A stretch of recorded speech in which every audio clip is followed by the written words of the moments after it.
कल्पना कीजिए कि आप अपने छोटे शांतिपूर्ण शहर को एक हत्या से उलट गए हैं। एक ऐसी हत्या जो आने वाले वर्षों के लिए सबसे अनुभवी जासूसों को भी चकित कर देगी। यह फॉरेस्ट ग्रोव मिस्ट्री की डरावनी कहानी है, जो एक वास्तविक जीवन की कहानी है जो वन ग्रोव के शांत शहर में सामने आई है। या 2023 की सर्दियों में एक ठंडी सुबह में शहर के पोस्टमास्टर श्री कॉलिंस के नाम से जाने जाने वाले एक प्यारे व्यक्ति जंगल के किनारे अपनी विचित्र छोटी झोपड़ी में बेजान पाए गए थे। एक गोली लगने से उनका जीवन अचानक समाप्त हो गया। शहर सदमे में था और हर किसी के होंठ पर सवाल था, कौन चाहता है कि श्री कॉलिंस मर जाएं? जैसे ही शेरिफ ने अपनी जांच शुरू की, अजीब तथ्य सामने आए।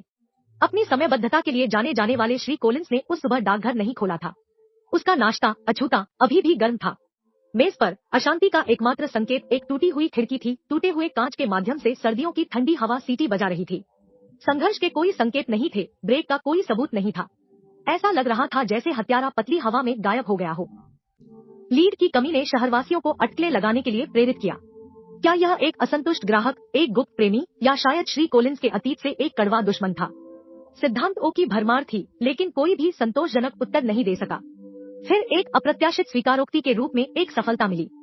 एक स्थानीय मैकेनिक टॉम आगे आया। उसने दावा किया कि उसने हत्या की रात कॉलिंस की झोपड़ी के पास एक आकृति को छिपा हुआ देखा था। उन्होंने इस आकृति की पहचान किसी और के रूप में नहीं बल्कि अपने भाई बेन के रूप में की।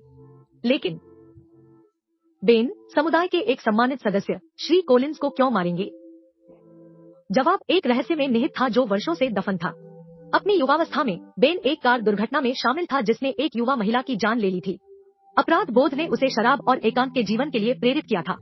एकमात्र व्यक्ति जो इस अंधेरे अतीत के बारे में जानता था वह श्री कॉलिंस था, जो उसका विश्वासपात्र और दोस्त था।